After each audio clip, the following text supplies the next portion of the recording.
দোকানদার ভাই চা আছে? হ্যাঁ, চা আছে। দুধ চা খাইবেন না রং চা খাইবেন? দোকানদার ভাই এক কাপ চা বানাইতে কয় চামচ চিনি দেন? কেউ 1 চামচ খায়, কেউ 2 চামচ খায়।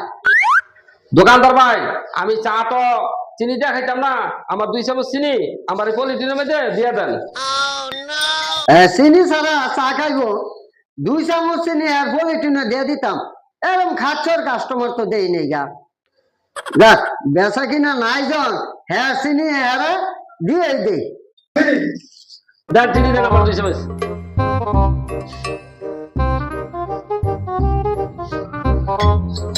আরে আমরা চিনি ছাড়া চা দেন। এত টিয়ার মালিক হইয়া চিনি ছাড়া চা খাইয়া আবার পলিটিনে করে লয়ে গেছে গা। খাচ্ছর কোন ডাইকার?